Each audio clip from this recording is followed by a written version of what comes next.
Ready start.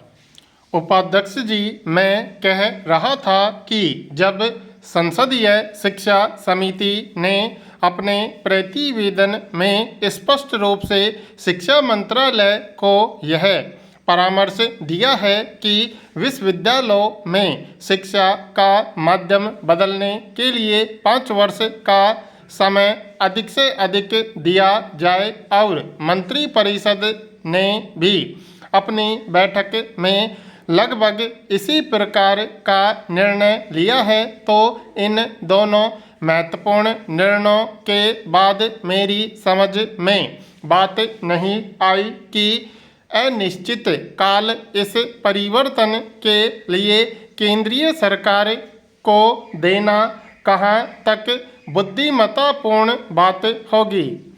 इसीलिए मैंने अपने भाषण में पहले यह अनुरोध किया था कि शिक्षा मंत्री जी से कि जहां तक भी संभव हो इस 5 वर्ष की अवधि में आलोचना से डरकर अपनी नीति में किसी प्रकार का कोई परिवर्तन न किया जाए। दूसरी बात मैं यह कहना चाहता हूँ कि जितने भी हमारे देश के विश्वविद्यालय हैं, जो दक्षिण भारत के विश्वविद्यालय हैं, उनमें उत्तर भारत की भाषाओं के पढ़ाने की कुछ विशेष व्यवस्था होनी चाहिए और जो उत्तर भारत के विश्वविद्यालय हैं उनमें दक्षिण भारत की भाषाओं के पढ़ाने की विशेष व्यवस्था होनी चाहिए। लेकिन इसके लिए एक सुविधाजनक मार्ग यह अवश्य अपनाया जाए कि जो श्री जवाहरलाल नेहरू के समय में निश्चित हो चुका था कि सामान्य लिपि के रूप में देवनागरी को सारे देश में स्वीकार कर लिया जाए। विभिन्न भारतीय भाषाओं का साहित्य देवनागरी लिपि के माध्यम से अगर अध्ययन का विषय बन सके तो मैं समझता हूँ कि उन भाषाओं के सीखने में समय भी कम लगेगा और वह बुद्धिगम्य भी अधिक हो सकेंगी। तीसरी बात, मैं आश्रम प्रणाली के विश्वविद्यालयों, स्कूलों और कॉलेजों के बारे में विशेष रूप से कहना चाहता हूँ। हमारे पूर्वजों ने शिक्षा को 5 साकारों में बांटा है। इन 5 साकारों में से पहला था कि शिक्षा के अर्थ के आधार पर कहीं छोटे और बड़े का भेद नहीं होना चाहिए। दूसरा साकार था कि शिक्षार्थी जीवन में जितना ही सादगी का आदी होगा उतना ही विद्या के लिए अधिक उपयोगी होगा। तीसरा साकार था कि गुरु और शिष्य का जितना निकटतम संपर्क रहेगा उतना ही विद्यार्थी विद्याधन के क्षेत्र में अधिक सफल रहेगा।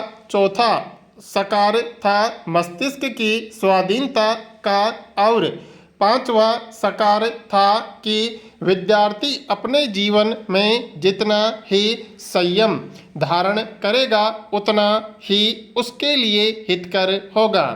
गुरुकुलों की प्रणाली जो हमारे देश में थी वह उन्हीं साकारों को मूर्त रूप देने के लिए थी। माननीय सभापति महोदय, मैं आपके माध्यम से सबसे पहले लोकसभा अध्यक्ष को बधाई देना चाहता हूं कि भारत की आज़ादी की स्वर्ण जयंती के अवसर पर विशेष सत्र बुलाकर खुले मन से सभी सांसदों को बोलने का मौका दिया। मैं उन सभी महापुरुषों और क्रांतिकारियों के प्रति सच्ची श्रद्धांजलि अर्पित करना चाहूँगा जिन्होंने देश की आज़ादी में अपना योगदान दिया। आज आज़ादी के 50 सालों में हमने क्या खोया और क्या पाया, इस पर चिंतन करने का अवसर है। अभी हमारे कांग्रेस के नेता अपनी उपलब्धि की लंबी कहानी कह रहे थे। उनकी उपलब्धियों के बारे में 4 पंक्तियां मैं आपके सामने पढ़ना चाहूँगा। आज भी इस देश में सबसे बड़ी समस्या बेकारी, भुखमरी और बेरोजगारी की है। आज हम आम आदमी के पेट की भूख नहीं मिटा पाए हैं, झोंपड़ियों को चिराग नहीं दे पाए हैं। जिस देश में लाखों लोग पेड़ की छाया में रहते हैं, तन ढकने के लिए कपड़े नहीं हैं, एक ही समय भोजन कर अपना गुजर बसर करते हैं, इसके लिए कौन जिम्मेदार है? यह देश सोने की चिड़िया के नाम से जाना जाता था। अपार धन संपदा इस देश में थी, लेकिन आज जब कोई बच्चा जन्म लेता है तो 9,000 रुपये का कर्ज लेकर जन्म लेता है। आज कर्ज का ब्याज देने के लिए कर्ज लिया जा रहा है। इस देश का प्रधानमंत्री कटोरा लेकर दुनिया के सामने भीख मांग रहा है। सत्ता और सरकार में बैठे लोग जिन्होंने इस देश के ऊपर इतने वर्षों तक शासन किया, वे इसके लिए जिम्मेदार हैं। इसी देश में कश्मीर के 2.5 लाख लोग दिल्ली में तंबुओं में रहने के लिए मजबूर हैं। उन्होंने कौन सा गुनाह किया है, कौन सा अपराध किया है, किस बात की सजा वे भुगत रहे हैं? आज 50 साल में हम गौ हत्या पर प्रतिबंध नहीं लगा सके। गाय इस देश का बहुत बड़ा पशुधन है। गाय हमारी माता है।